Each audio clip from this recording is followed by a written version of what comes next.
Dernier entraînement pour les Wildcats d'Épinal qui sont sur une très très belle série, qui sont désormais redevenus leaders et qui vont accueillir Morzine Avanria, une très belle équipe de ce début de championnat de D1. On va prendre des nouvelles avec Nico Martin. Bonjour Nico. Bonjour à vous. Alors on va parler du match évidemment qui est quand même le plus important. Vous êtes sur une très belle série. Comment s'est passée la semaine? La semaine c'est plutôt bien passé, à part hier et aujourd'hui où ça a un petit peu perturbé parce que quelques joueurs qui vont être figurants dans le film qui ont bien accepté, qui ont bien voulu y être, ils ne les ai pas forcés.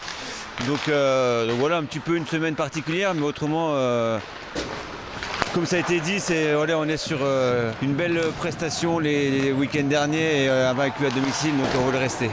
Ouais, qu'est-ce qui va bien en ce moment? Quelles sont les recettes du succès? Des fois, il n'y a pas forcément de recettes. Il y a un groupe qui s'entend bien, il y a un groupe qui travaille fort aux entraînements, et puis il y a un peu de réussite aussi.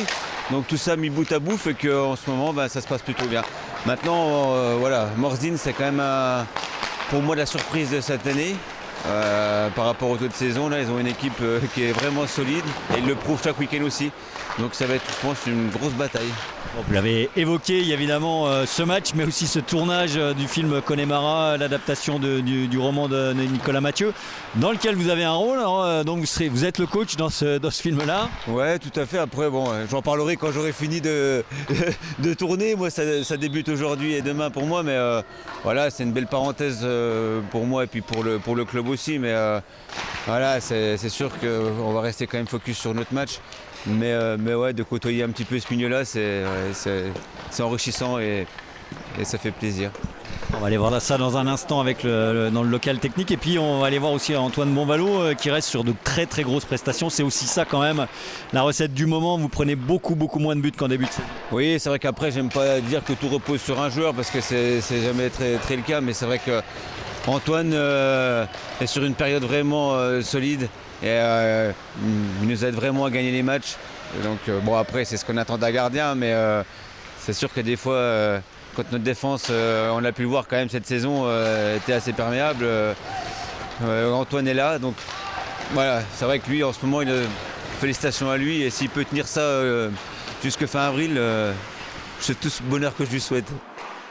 Nous sommes dans le local technique où vous le voyez, une petite séquence revival amusante avec des équipements qui datent. C'est Quentin Michel Berger qui va s'en occuper. Qui s'en occupe? Bonjour Quentin. Bonjour. Bon, ça date de quelles années ces équipements-là? C'est 2001 pour par rapport à la séquence qu'on a fait hier sur le tournage du Connemara. Donc voilà, c'est les équipements de 2001.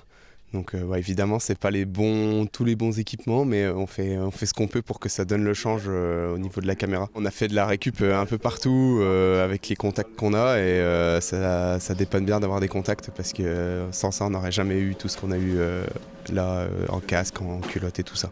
Comment ça s'est passé cette première soirée de tournage? Ouais, c'était génial, franchement, on a profité, et puis voilà, c'était un petit peu long sur la fin, mais franchement c'était génial de pouvoir profiter de ça et voilà, faire plein de découvertes et de rencontrer plein de gens intéressants, c'était top. J'ai joué le coach de 2001, donc dédicace à Féfé, c'était lui à l'époque.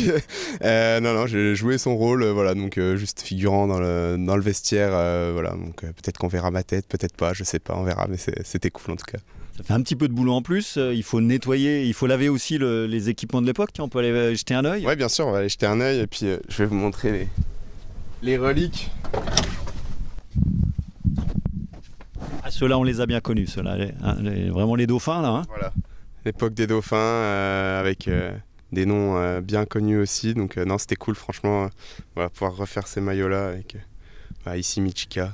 Donc rebelote ce soir et les soirs qui viennent? Alors ce soir c'est retour à la normale avec l'époque actuelle, donc il n'y aura plus vintage, mais ça continue ce soir et ça continue demain après le match, et on fait un truc, ça va être vraiment ouf après le match. J'espère qu'il y aura la victoire au bout pour pouvoir compléter tout ça et fêter bien comme il se doit cette période un peu compliquée et un peu bizarre de 3 jours, mais franchement c'est top de pouvoir le faire.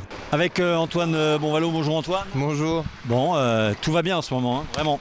Ouais, on fait des belles performances, on a des victoires, on est bien dans le classement, donc ouais, tout va très bien pour ce début de championnat. Avec une solidité défensive qui s'est confirmée depuis quelques temps. Ouais, on prend très peu de buts à chaque match, donc ouais, c'est solide, tout le monde est plus ou moins en confiance derrière, que ce soit derrière ou devant, toute l'équipe est rodée, donc ouais, on a de très bonnes sensations sur la glace. Donc il faut confirmer tout ça contre Morzine, qui est une des surprises de ce début de championnat. Ouais, une surprise, mais pas tant que ça, parce qu'ils ont quand même des très bons joueurs, c'est une équipe offensive avec du talent, une des peu d'équipes qui ont vraiment du talent offensivement, donc il va falloir répondre présent derrière et fermer la porte. Ouais. Il y a eu 2 blanchissages ici, pour un gardien ça fait toujours énormément plaisir évidemment. Ouais, ça fait plaisir et ça donne confiance pour tout le monde, pour le gardien, pour la défense aussi, parce que les joueurs aussi ils ont beaucoup de confiance quand ils prennent pas de but sur la glace, donc ouais, c'est très bon pour tout le monde. Il faut continuer comme ça, les matchs sont derrière maintenant, il faut voir devant et puis prochain match contre Morzine est très important. Ouais. Merci, bon entraînement Antoine, merci. Merci. Antoine Bonvalot au top actuellement dans un effectif qui comptera un absent sûr, le Finlandais Ojala qu'on pourrait enfin voir dans une dizaine de jours. Le défenseur Rodrigue Donnet touché au pouce, lui pourrait tenir sa place. Épinal Morzine, première mise au jeu à 18h05 à Poisson-Pré dans une ambiance très 7e art, vous l'avez compris, à vivre en direct sur notre chaîne.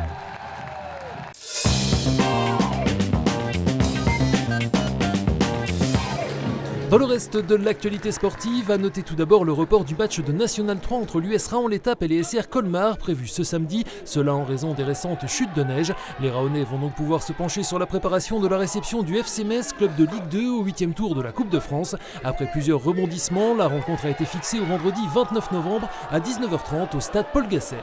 Toujours en N3, l'ES Taon doit se déplacer ce samedi à Sarre-Union pour un remake du 7e tour qui a souri aux Vosgiens la semaine passée. En N2, duel de milieu de tableau pour le SAS à Chantilly qui pointe à 2 longueurs derrière. En volley, 7e journée du championnat élite masculine pour le GVB. Après une défaite chez le leader invaincu Arnes, les Spinaliens retrouvent leur gymnase Viviani où ils restent sur une solide victoire face à Conflans-Andrézy et espèrent bien réitérer ce samedi face à Cesson-Saint-Brieuc qui les suit au classement. Premier service à 19h. En élite féminine, les Louves de Saint-Dié, première et toujours invaincue en ce début de saison, se déplacent chez la Stella Calais, actuelle 4e.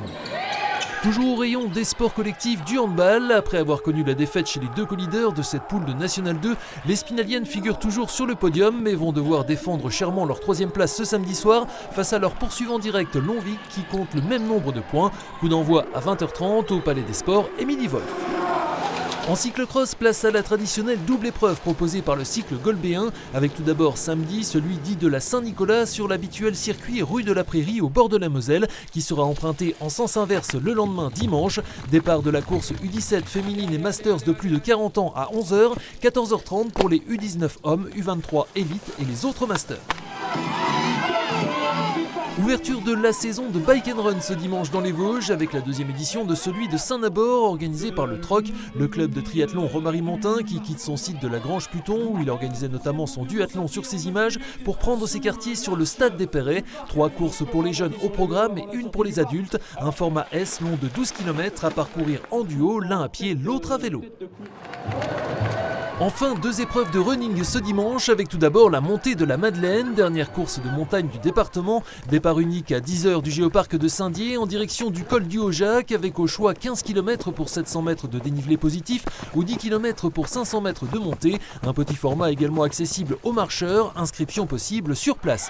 Autre possibilité, le cross-country du Riménil, première épreuve de la saison, support du championnat départemental UFOLEP. Course gratuite et ouverte à tous sur présentation d'un certificat médical ou d'une licence. Début vers 13h pour les plus jeunes, cross court de 5300 mètres à 14h50, 15h30 pour le cross long d'un peu moins de 9 km.